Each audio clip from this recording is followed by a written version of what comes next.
Bonjour, je suis Catherine Barlois, coach en bilan de compétences pour Blue Midlife. Après des années comme chef de projet dans la recherche clinique, je suis devenue coach et je vous accompagne pour trouver votre voie professionnelle dès maintenant. Bienvenue dans ce podcast où je partage avec vous, seul ou avec mes invités, des conseils, des expériences, du coaching dans la bonne humeur. Alors, on est parti pour l'épisode du jour. Bonjour à tous et bienvenue dans l'épisode numéro 120 du podcast Blue Mid Voice, où nous allons parler d'objectifs professionnels et voir comment arrêter de courir après le résultat et de reprendre la maîtrise.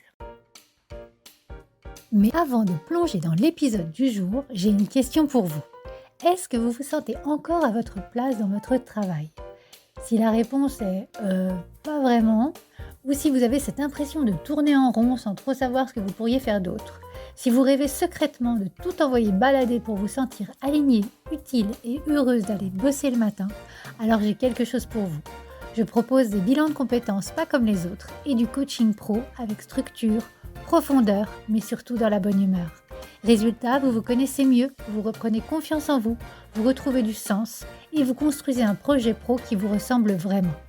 Et si vous ne savez pas par où commencer, le plus simple, c'est d'en parler ensemble. Vous trouverez toutes les informations et un lien pour me contacter dans la description de ce podcast. Et maintenant, place à l'épisode du jour. Je vous souhaite une belle écoute. Et nous voilà partis pour l'épisode du jour. Un épisode consacré à une question que l'on se pose très souvent dans notre vie professionnelle, parfois même sans s'en rendre compte. Comment se fixer des objectifs et surtout, à quoi servent-ils vraiment ? Alors avant d'entrer dans le comment, j'aimerais prendre un moment pour revenir sur l'objectif lui-même, parce que c'est souvent là que tout se joue et que beaucoup de malentendus naissent. Un objectif n'est pas là pour nous amener un jour dans un endroit merveilleux où tout ira bien et où nous serons enfin détendus, confiants, sereins et heureux. Si c'était le cas, il suffirait d'atteindre un objectif pour que tout s'aligne durablement. Et vous le savez comme moi, ce n'est pas ainsi que cela fonctionne. Le bien-être, les émotions, le sentiment de satisfaction ou de joie ne viennent pas d'un événement futur. Ils sont créés dans notre esprit à partir de nos pensées et ils existent déjà ici et maintenant. Je vous renvoie aux épisodes 116 et 118 à ce sujet pour vous donner les bases. Par exemple, si vous pensez qu'obtenir une promotion vous rendra heureux ou heureuse, ce n'est pas l'événement lui-même qui produira cette émotion, mais la manière dont vous vous représentez cette promotion aujourd'hui et les pensées que vous y associez. J'espère que ça s'éclaircit un petit peu. Alors, à quoi sert réellement un objectif ? Eh bien, un objectif n'est pas là pour vous rendre heureux, on l'a dit. Il est là pour vous faire grandir, pour nous faire grandir, pour nous faire évoluer, pour nous permettre de devenir une version de nous-mêmes plus alignée, plus consciente, plus affirmée. Ça, c'est mon point de vue. Et donc, un objectif professionnel peut être, par exemple, de développer notre confiance, d'acquérir de nouvelles compétences, d'oser prendre notre place, de changer de posture, de clarifier notre direction. Et tout cela est valable, indépendamment du résultat final. Alors, avant d'aller plus loin, j'aimerais aussi poser quelque chose d'important. Il est tout à fait possible de vivre sans objectif, de prendre la vie comme elle vient, sans projection particulière. Et je respecte profondément cette manière de vivre. Mais personnellement, ce n'est pas ce que je choisis pour ma vie. Je vois ma vie pro et perso comme un espace de contribution à moi-même, à ma famille, aux personnes que j'accompagne, à vous qui m'écoutez aujourd'hui. Se fixer des objectifs ne nous empêche absolument pas d'être présents à l'instant. Au contraire, être ici et maintenant nous permet d'écouter nos émotions, de ressentir ce qui est là, de savourer ce qui existe déjà. Se fixer des objectifs, c'est une pratique parallèle qui nous permet de donner une direction, de canaliser notre énergie et de créer intentionnellement les résultats que nous souhaitons voir émerger dans notre vie pro comme perso. Et donc, quand nous nous autorisons à imaginer quelque chose qui dépasse un peu ou beaucoup nos capacités actuelles, cela fait naturellement émerger tout ce qui nous freine. Les peurs, les doutes, les croyances limitantes, les « je ne suis pas capable », les « ce n'est pas pour moi ». Et c'est précisément pour cela que les objectifs sont si puissants. Ils mettent en lumière ce qui demande à être travaillé. Ils nous montrent les endroits où nous nous retenons. Ils nous révèlent à nous-mêmes. Ce n'est pas tant l'atteinte du résultat qui compte, mais le chemin que vous allez parcourir, que nous allons parcourir pour tenter de l'atteindre. C'est dans ce processus que nous devenons une version de nous-mêmes plus consciente, plus mature et plus évoluée. Les objectifs, ils ont aussi une autre fonction essentielle. Ils donnent donc une direction claire à notre cerveau. Parce que notre cerveau adore les consignes. Il a besoin de savoir où regarder, sur quoi se concentrer. Quand nous avons un objectif clair, notre cerveau sait quoi faire de son énergie. Il arrête de se disperser et commence à structurer les actions possibles. Et comme nous l'avons vu dans les épisodes précédents, les pensées créent les émotions génèrent les actions et les actions produisent les résultats. Alors, se fixer un objectif, c'est donc choisir consciemment les résultats que nous souhaitons voir apparaître dans notre vie pro comme perso. Et un point très important maintenant, beaucoup de personnes ne s'autorisent pas à désirer, à rêver, à viser plus grand par peur de l'échec. Et donc, certaines personnes ne s'autorisent pas à imaginer une carrière plus épanouissante, par exemple, parce qu'elles pensent qu'il n'y a pas assez de place, pas assez d'opportunités, ou qu'elles ne sont pas assez simplement. Or, se fixer des objectifs à partir d'un état de manque, eh bien, c'est extrêmement inconfortable.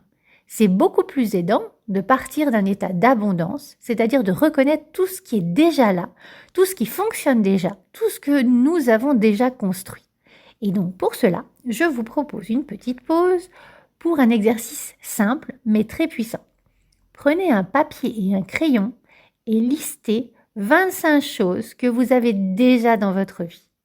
Cela peut concerner votre situation professionnelle, votre environnement, votre corps, vos qualités, vos relations, vos compétences, votre parcours, bref, votre vie.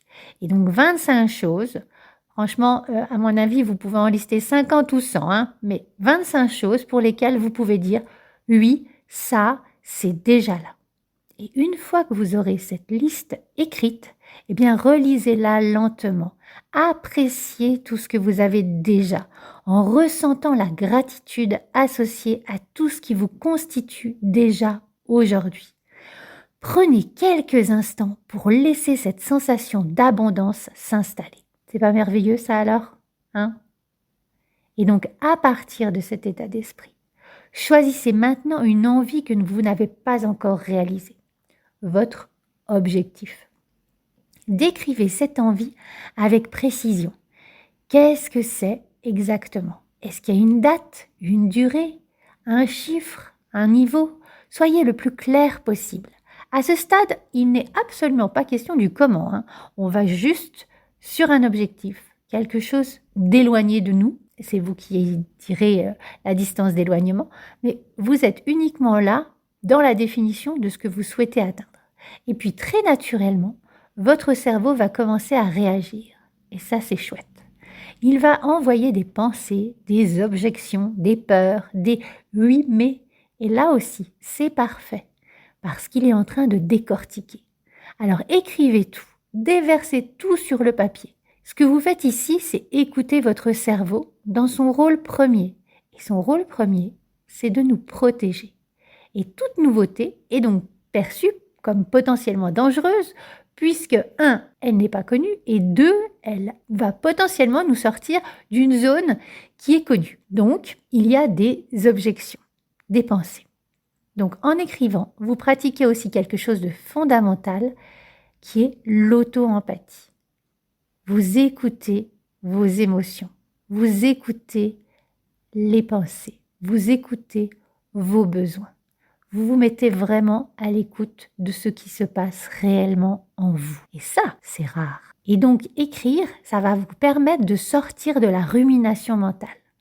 Ça libère de l'espace pour de nouvelles idées, de nouvelles perspectives. Et donc, vous avez maintenant d'un côté votre objectif, votre envie clairement définie, et de l'autre, tout ce qui vous freine. Et donc, la suite, ça va consister à vous placer mentalement à l'endroit où votre objectif est déjà atteint. Voilà. Vous vous placez là-bas et depuis cet endroit-là, vous regardez les pensées négatives que vous aviez notées. Et je vous invite à vous poser la question. Qu'est-ce que j'ai fait concrètement pour dépasser cela? Et là aussi, votre cerveau va se mettre en action, puisqu'il va vous créer en fait le plan d'action en remontant le temps, étape par étape, comme si vous définissiez les jalons que vous avez traversés. Les grandes étapes suffisamment visibles pour constater que vous avancez. Parce que voir le mouvement, c'est extrêmement motivant. Et donc, ce qui est particulièrement intéressant avec les objectifs, c'est que vous les atteigniez ou non, et je vais m'inclure, que nous les atteignions ou non, eh bien nous sommes assurés d'avoir évolué. Nous aurons appris, nous aurons ajusté, nous serons devenus une version de nous-mêmes plus consciente. Rêver, c'est essentiel. Et lorsque le rêve est accompagné d'intention, de clarté et de présence, il commence naturellement à s'incarner. Si vous avez envie d'être accompagné pour remettre du mouvement, du sens et de la confiance dans vos actions, je propose un entretien gratuit de 30 minutes pour faire le point et voir très concrètement comment avancer ensemble vers vos objectifs. Vous trouverez tous les détails dans la description de ce podcast ou sur mon site bloomidlife.fr. Cet épisode touche à sa fin. Je vous invite à prendre un moment pour vous demander qu'est-ce que cela vous donne envie de regarder différemment dans votre vie professionnelle. Et avant de nous quitter, j'aimerais vous laisser ma petite phrase fétiche, qui est « Tout est possible ». Je vous laisse réfléchir à cela. Tous les liens sont disponibles dans la description du podcast. N'hésitez pas à partager cet épisode, bien sûr, s'il peut aider un de vos proches ou de vos collègues. Et je vous souhaite une belle semaine et je vous dis à très bientôt. Avant de partir, sachez que j'ai créé juste pour vous un quiz de 3 minutes pour savoir si c'est le bon moment pour vous pour un bilan de compétences. Le lien est en description du podcast et je vous ai réservé un cadeau à la clé. Mais je ne vous en dis pas plus. À bientôt. Si cet épisode vous a plu, n'hésitez pas à le liker, à le partager, à mettre 5 étoiles sur votre plateforme d'écoute préférée. Et je vous souhaite une belle semaine.